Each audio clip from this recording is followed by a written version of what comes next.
25 अक्टूबर का दिन है शनिवार का और विनायक चतुर्थी है। चतुर्थी यानी गणपति जी का दिन। गणेश मिटाए कलेश। गणेश के बिना शुभ नहीं मिल सकता, लाभ नहीं मिल सकता, समृद्धि नहीं मिलती, शक्ति नहीं मिलती, भक्ति नहीं मिलती और महादेव का वरदान नहीं मिलता। आपको रिद्धि भी नहीं मिल सकती जब तक आपके साथ गणपति ना हो। और यकीन मानिए सारी दुनिया एक तरफ हो, लेकिन विनायक चतुर्थी के अगर आप व्रत रखना शुरू कर दें, गणेश चतुर्थी के आप व्रत रखना शुरू कर दें, आपके जीवन के अंदर संकष्टी चतुर्थी के आप व्रत रखना शुरू कर दें, सब कुछ मिल जाएगा। महीने में 2 बार आती है और ये चतुर्थी जो होती है ये भगवान गणेश जी को समर्पित होती है। हम करवा चौथ रखते हैं तो वो भी चतुर्थी होती है। मैं आपको क्लियर कर दूं, आपको कृष्ण पक्ष और शुक्ल पक्ष दोनों की ही चतुर्थियों को रखना चाहिए। ये दिन भगवान गणपति जी को समर्पित है। कई स्थानों पर विनायक चतुर्थी को जो है विनायक चतुर्थी के नाम से, वरदान चतुर्थी के नाम से भी जानते हैं। इस दिन गणेश जी की पूजा होती है, बहुत खास होती है। एक बार दोपहर में, एक बार मध्यम में। एक मान्यता है कि विनायक चतुर्थी के दिन आपको गणेश जी की उपासना शाम के टाइम पे करनी चाहिए, लेकिन जितना मैं जानती हूँ सुबह शाम दोपहर हर टाइम आपको गणेश जी की पूजा करनी चाहिए, क्योंकि अलग अलग पूजा करने से अलग अलग सिद्धियों की प्राप्ति होती है। चतुर्थी पर भगवान गणेश की पूजा करने से कार्य सिद्ध होते हैं, सारे विघ्न दूर होते हैं, शुभ और लाभ मिलता है। और दुनिया का ऐसा कौन सा काम है जो आप करते हैं और गणेश जी की पूजा के बिना हो जाता है? आखिर कब है विनायक चतुर्थी? आइए आपको शुभ मुहूर्त बताऊं। अभी तक व्रत नहीं रखे तो अब रख लीजिए। अक्टूबर के महीने में विनायक चतुर्थी इस बार 25 अक्टूबर 2025 को होगी और दिन होगा शनिवार। ये इतना खूबसूरत दिन है शनिवार, जिस दिन आप कर्मों के देवता शनिदेव की भी पूजा करेंगे। अगर ऐसे में आप व्रत भी रखना शुरू कर सकते हैं, व्रत रखते हैं या उनको दूर्वा भी अर्पण करते हैं या घी का दिया जलाकर बोलते हैं गणेश मिटाओ कलेश, गणेश करे सब शुभ, तो लाभ होना अपने आप अनिवार्य हो जाता है। विनायक चतुर्थी पर कोई बड़ी पूजा नहीं करनी होती। हर किसी के घर में मिट्टी के, चांदी के, तांबे के, पीतल के गणपति होते हैं। सबसे पहले विनायक चतुर्थी वाले दिन सुबह ब्रह्म मुहूर्त में उठ के स्नान करें, साफ कपड़े पहने और गणपति जी को स्नान कराएं दूध, दही, शहद, चीनी, घी से या सिर्फ गंगा जल से। इसके बाद उन्हें एक चौकी पर बिठाएं, प्रतिमा को स्थापित करें या तस्वीर को स्थापित करें। संकल्प करें कि मैं आपके गणेश चतुर्थी के व्रत 1 साल के लिए रख रही हूँ, 1 दिन के लिए रख रही हूँ या जब तक रखे जाएंगे आजीवन काल रख रही हूँ। इसके बाद गणेश जी को रोली, मूली, चंदन, अक्षत, फूल, सिंदूर, मोदक अर्पण जरूर करें। इसके अलावा उन्हें पंचमेवे का भी भोग लगाएं। ओम गण गणपति नमः का जाप 108 बार जरूर करें।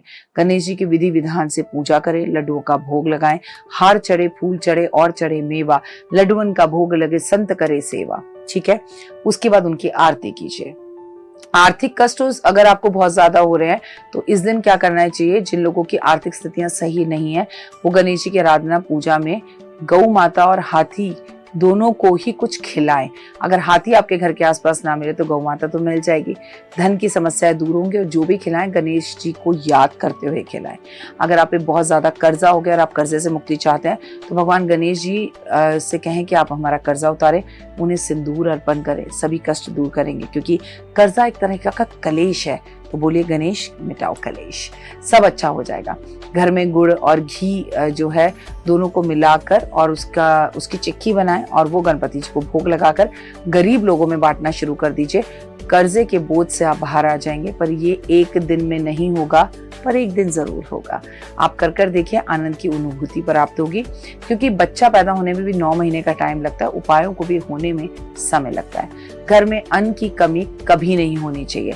आटे का दीपक बनाएं। अगर आपको लगता है हमारे घर में अन्न आता है पर टिकता नहीं, हम उधार में ही जिंदगी बिताते हैं, और उस आटे के दीपक में घी डालें, थोड़ी सी हल्दी डालें और भगवान गणपति के सामने उस 4 मुखी दिए को जलाएं और घर में अन्न की कृपा हो ये कामना करें। और बाद में ये जो आटा है इसके दिए को आप जाके गाय को खिला दें। फिर देखिए जीवन में कैसे आपकी स्मृति होती है। जब भी आप विनायक चतुर्थी या गणेश चतुर्थी पे गणेश जी की पूजा करें, इस दिन महादेव पर इत्र भी अर्पण करें, दूध, दही, शहद, चीनी, घी का भी जो है उनका पंचमेवे से और पंचामृत से उनको स्नान करवाएं। जीवन में अगर कई बाधाएं हैं और वो आपको तंग कर रही हैं तो विनायक चतुर्थी वाले दिन इन बाधाओं से बाहर निकला जा सकता है। आपको करना ज्यादा कुछ नहीं है, बस इतना समझना है छोटे छोटे बच्चों के बीच में, आपके छोटे छोटे जो प्यारे प्यारे बच्चे हैं उन्हें गणेश जी का लड्डू या मोदक भोग लगाकर उनके बीच में बांटिए और गणेश जी का छोटा सा कीर्तन कीजिए, गणेश जी के भजन गाइए और किसी भी गणपति मंदिर के अंदर जाके सफेद चंदन रख कर आइए। इससे भी आपके जीवन में जबरदस्त बदलाव होंगे। गणेश चतुर्थी का समय है, विनायक चतुर्थी आप बना रहे हैं तो आपको पीपल के पेड़ पर भी दिया जरूर जलाना चाहिए। आपकी जीवन से अगर पॉजिटिविटी खत्म हो गई है और नेगेटिविटी बहुत ज्यादा बढ़ गई है तो आइए नेगेटिविटी को दूर करते हैं और विनायक चतुर्थी पर तिल के तेल का दीपक जलाना चाहिए। माना जाता है ऐसा करने से नकारात्मकता दूर होती है और घर में सुख समृद्धि आती है। अगर आप चाहते हैं कि आपके बच्चों की खुशियों में कभी किसी तरह की कोई कमी ना आए, उनको किसी की नजर ना लगे, तो विनायक चतुर्थी वाले दिन अपने बच्चों के हाथ से गणपति पर हरी हरी घास और दूर्वा अर्पण करना शुरू करवाइए। इस दिन गाय के गोबर के बने हुए 2 उपले लें, उसके ऊपर तेज पत्ता रखें, लौंग रखें, इलायची रखें और थोड़ा सा लोबान रखें और इसका पूरा धुआं अपने घर में और बच्चों के कमरे में दें। पाप से अगर आपसे पाप हो गए, उनसे मुक्ति पाना चाहते हैं तो गणेश चतुर्थी वाले दिन अपने घर में गणपति पापा की मूर्ति स्थापित करें, पूरे दिन व्रत रखें, जरूरतमंद लोगों को भोजन दें और सबसे बड़ी बात यह है कि ऐसे में गणेश जी के जयकारे जरूर लगाएं। महा उपाय नोट करिए और मुझे दीजिए इजाजत। आज